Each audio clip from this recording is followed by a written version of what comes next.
Hello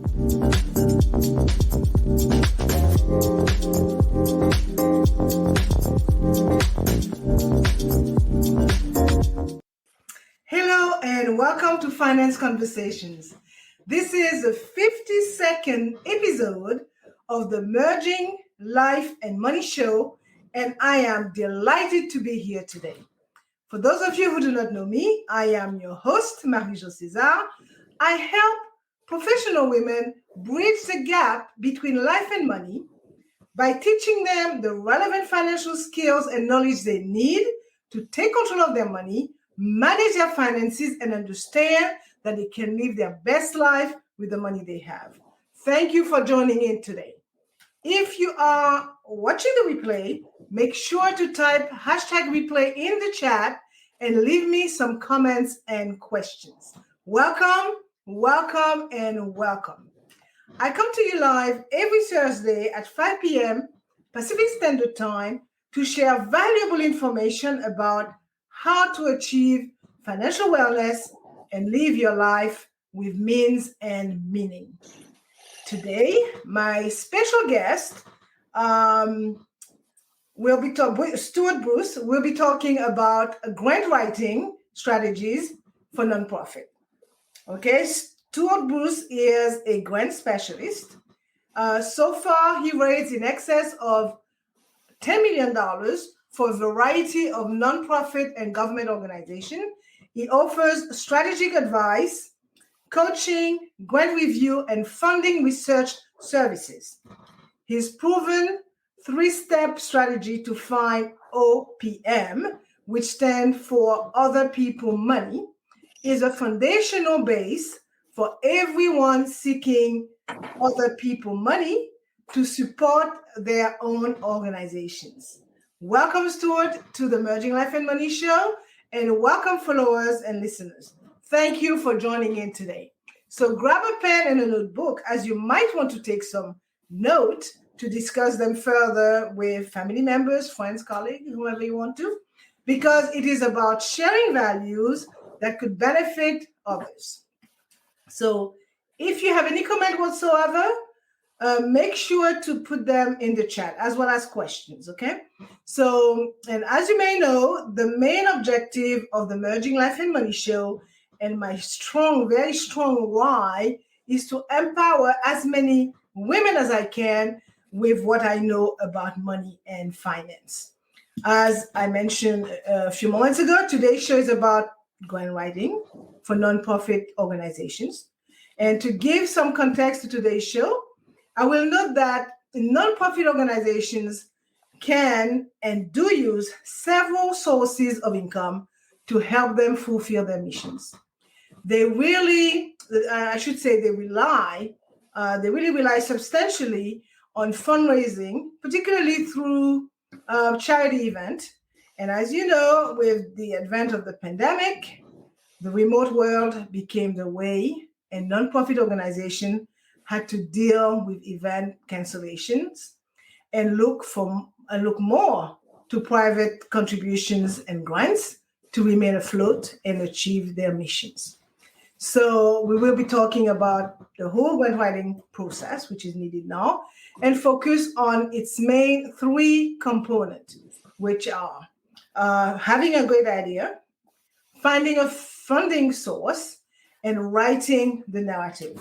So basically, a grant is a way a government or an organization funds ideas and projects for specific causes or purpose. So, Stuart, tell us more about the great idea that one must have in order to apply for a grant.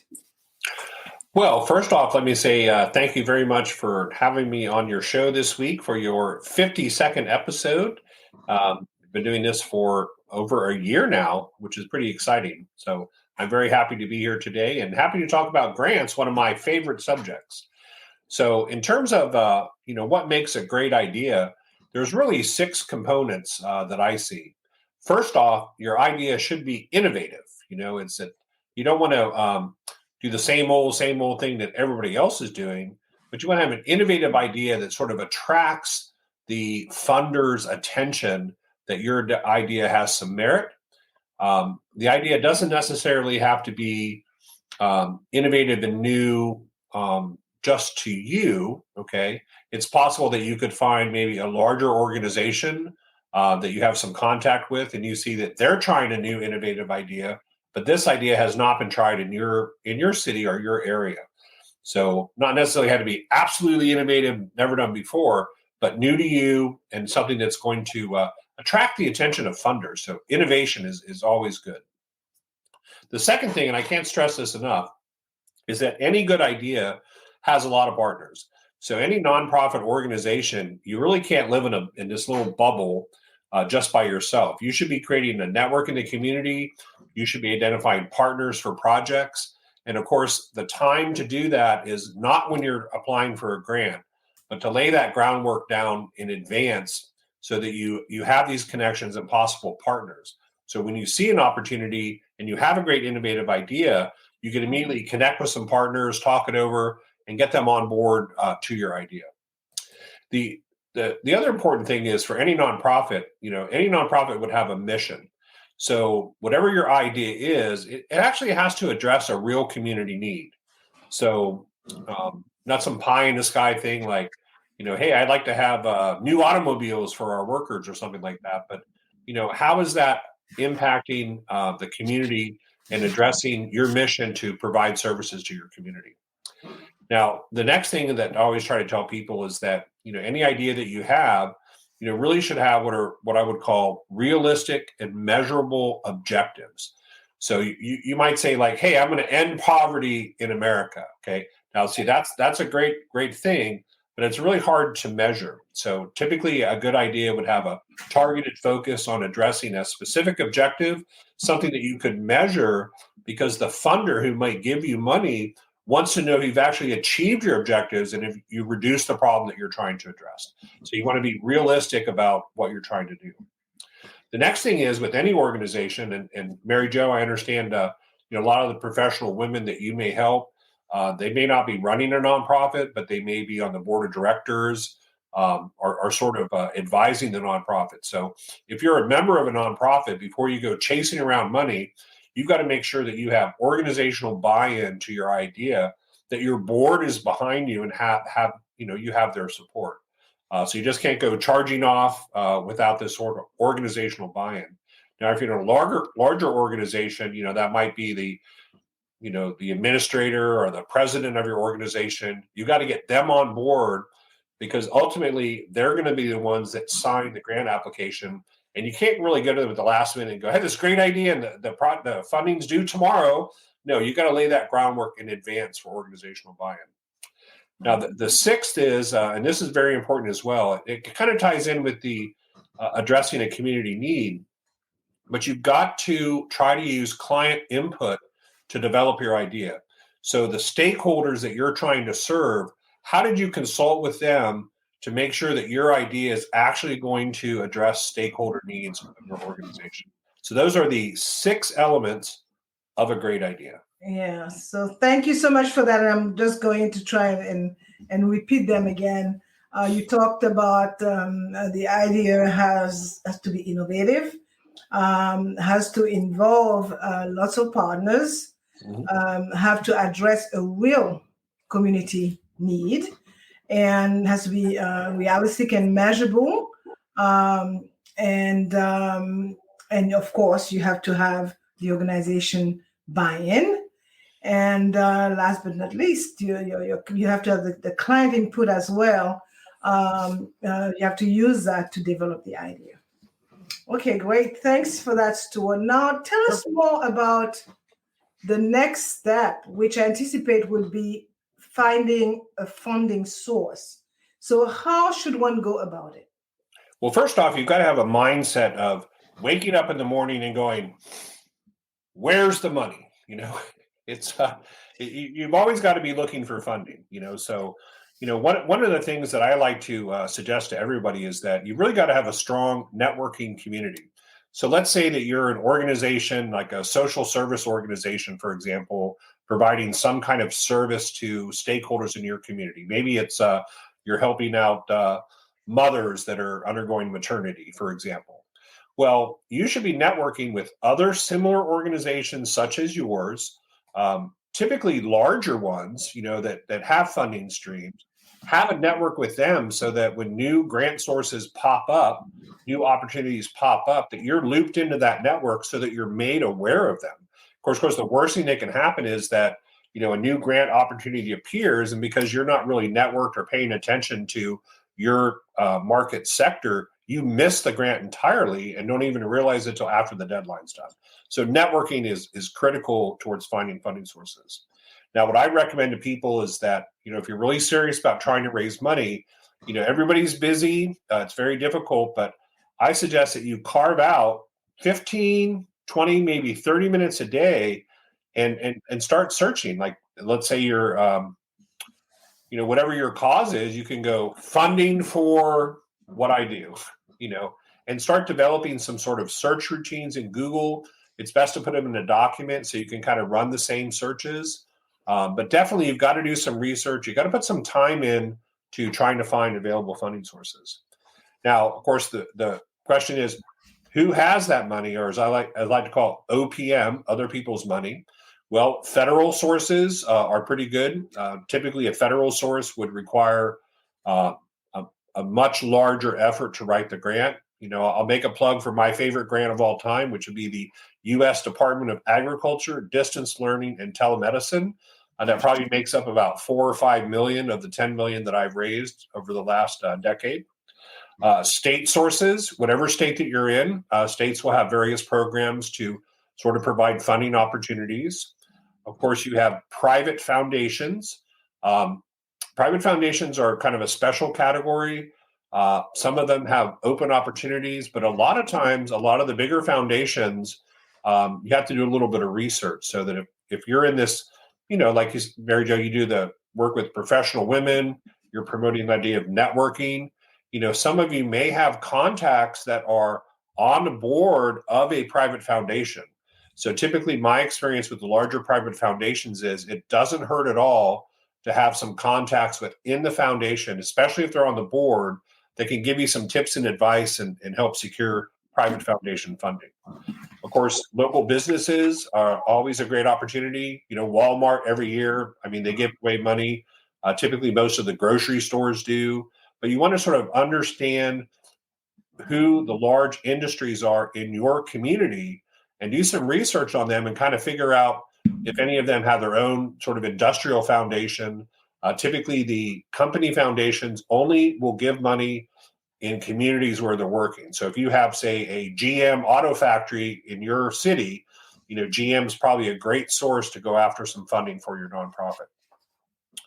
And then I won't put this one aside, but I'll say internal sources. So if you happen to be in a larger organization, often there's people's budget monies in a fiscal year that don't get spent. So being cognizant of the resources within your own organization might allow you to have an idea towards the end of the year that maybe somebody hasn't spent some money that they thought they were going to spend, that you can reach right in with your great innovative idea and then tap into that funding that you may already have.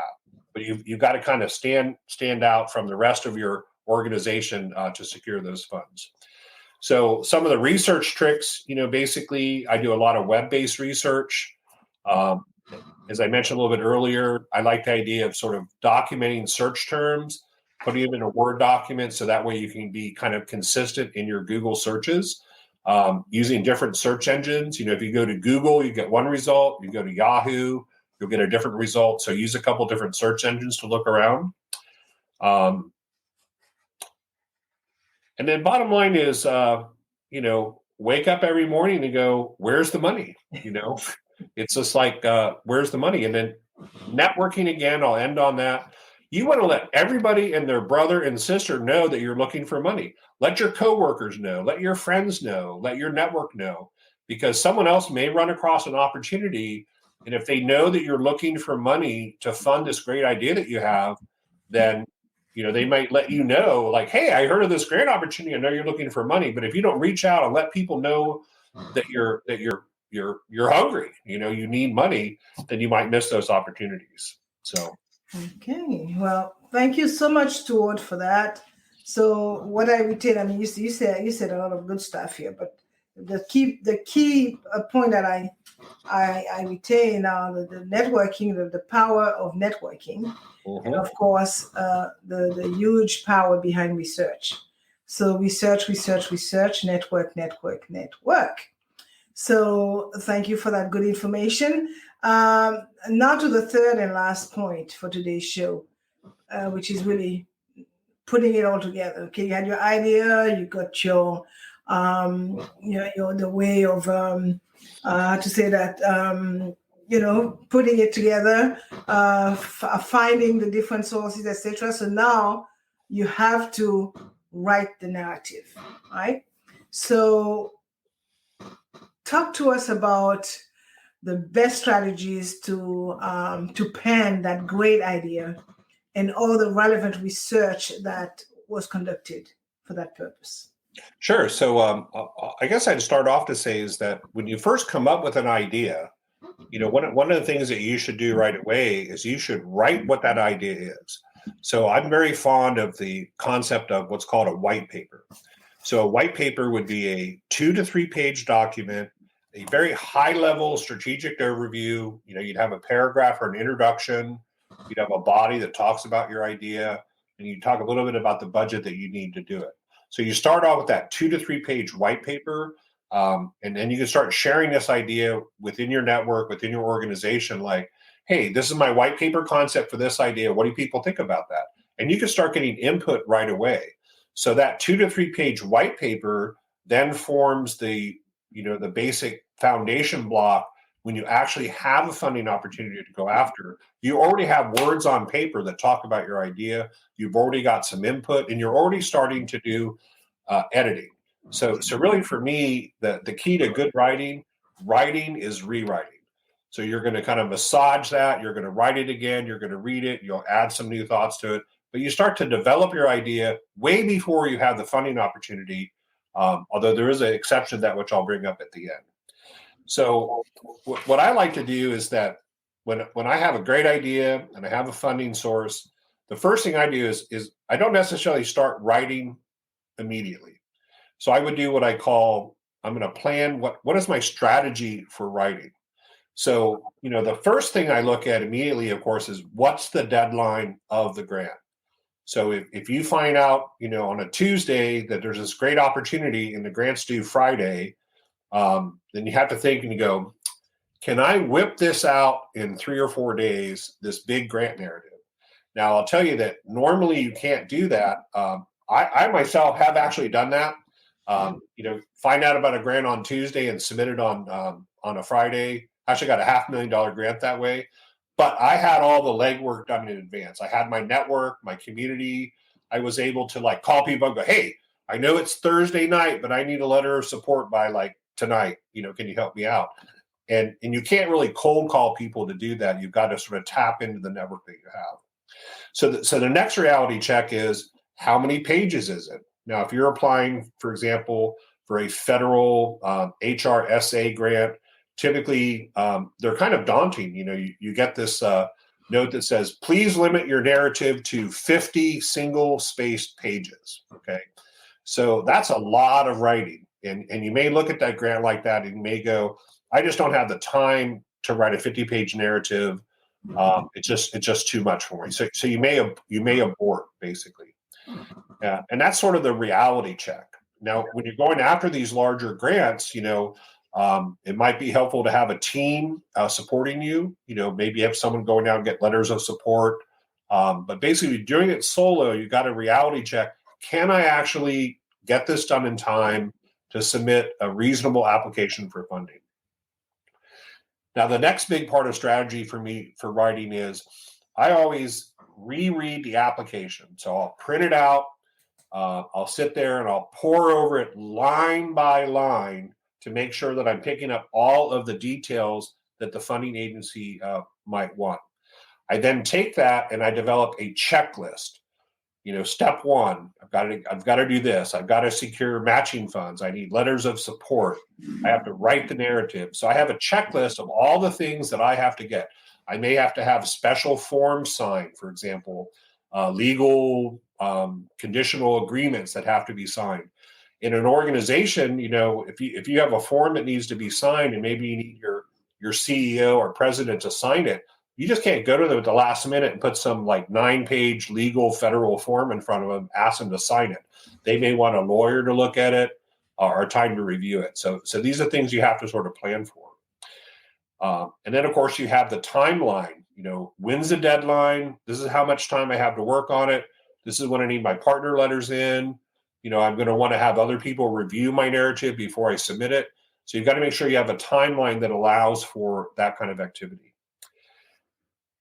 Once you've got that done and you decided to commit to it, the first thing that I always do is I will do an outline of the grant.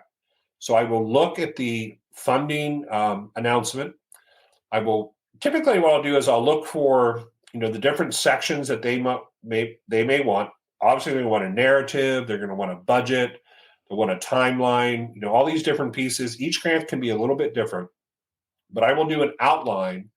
And I'll make sure that in my outline that I'm addressing every single one of the criteria that the funding agency wants you to respond to.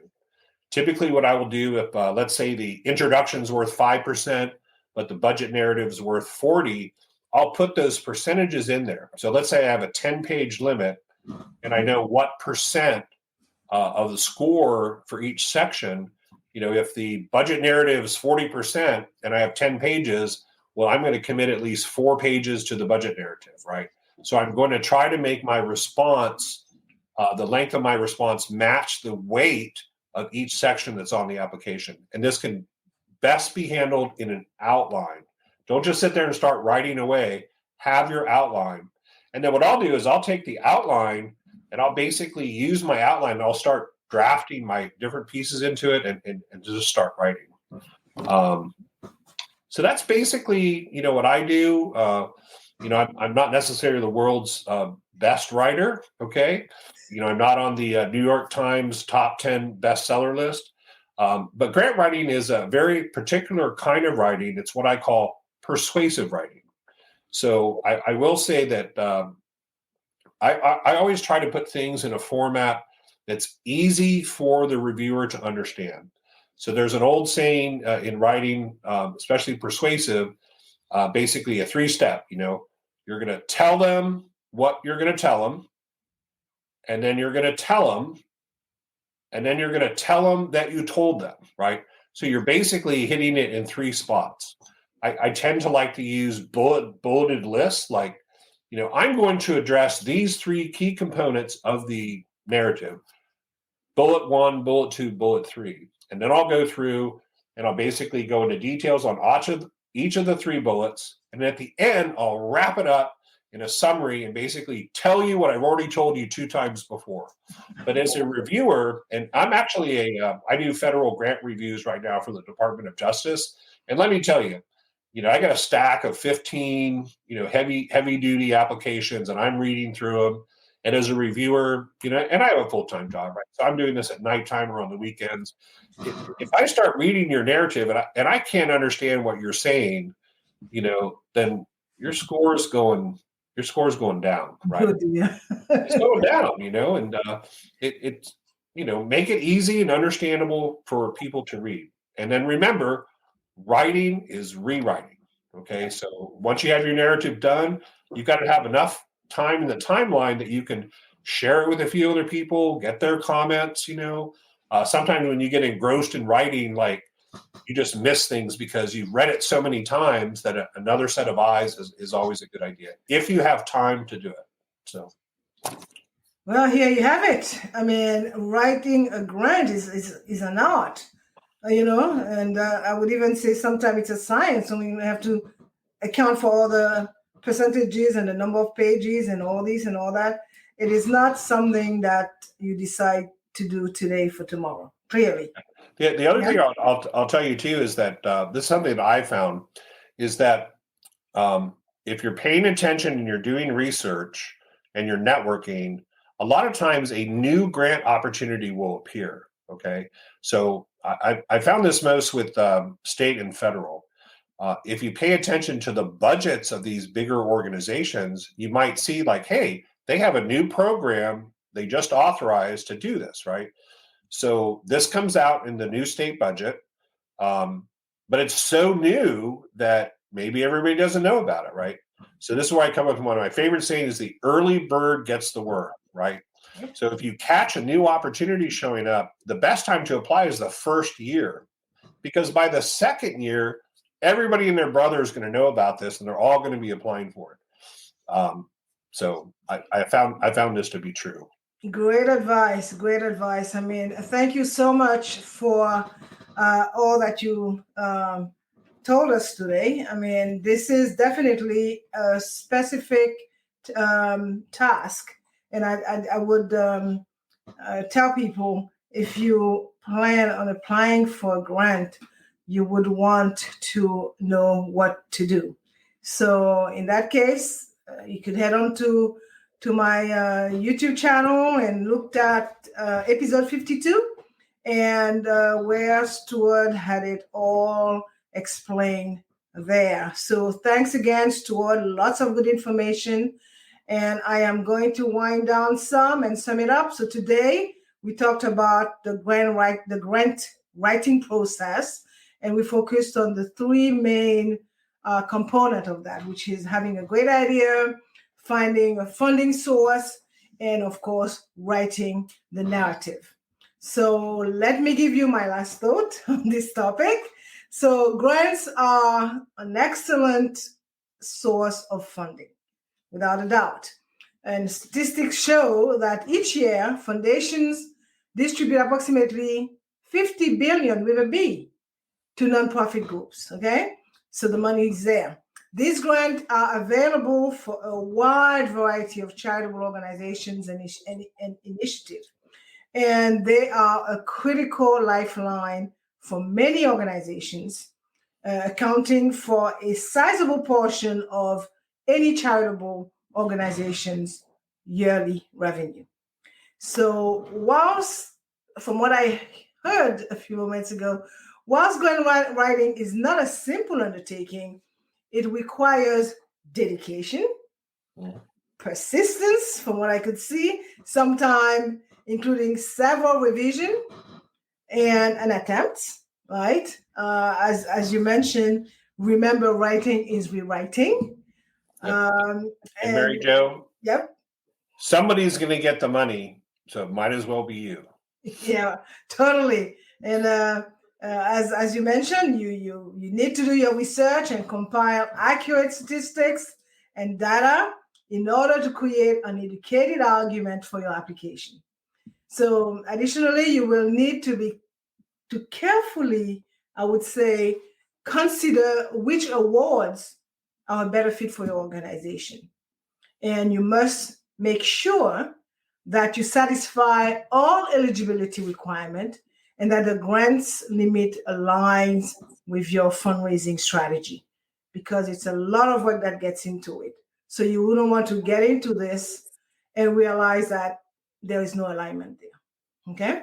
So this brings us to the end of today's Merging Life and Money episode. And before I forget, Stewart, tell the audience how they can contact you should they need or want to. Yes, well, you have my email address right there. Absolutely. I'm going to run it on the banner there. Yep. Mm-hmm. Yeah, and I'm really transitioning right now into, not so much that I would write grants for people, but I'd really like to, connect with some people that really want to maybe go through a training program, where I can put you into training, mentor you, help you write the first grant, and then launch you off on your own grant writing experience. But it is a lot of work, but I'd like to, try to mentor and coach people, assist you to be your own writer, be behind you, and then launch you off on a path of bringing a few million into your organization and do the things that you want to do that you just don't have the money, Right. So Exactly. So thanks again. And I hope that you enjoyed today's show. And as you know, I like to end my show with a quote, and talking to you before the show and all this. So I decided, okay, I'm going to quote myself today. Okay. So grants can be an excellent source of funding for a good cause organization. Also, they can be a great way to get started and help you continue your work. So thank you, Stewart, for your awesome contribution to the show today. Okay? So for more information about how to achieve financial wellness from the inside out and live a purposeful life with the money you have, join me next week, Thursday at 5 p.m. Pacific Time, 6 p.m. Mountain Time, 8 p.m. Eastern Time, 9 p.m. Atlantic Time for my Bermuda Pips, and 10 a.m. Friday, Brisbane, Australia Time for my Australian friends. Thank you for being here today on the Merging Life and Money Show. I am your host, Marie-Jo César. I will be back again next week. Until then, continue merging life and money. Bye for now. So let me get to my banner here, and I could close the show. Thanks again, everybody.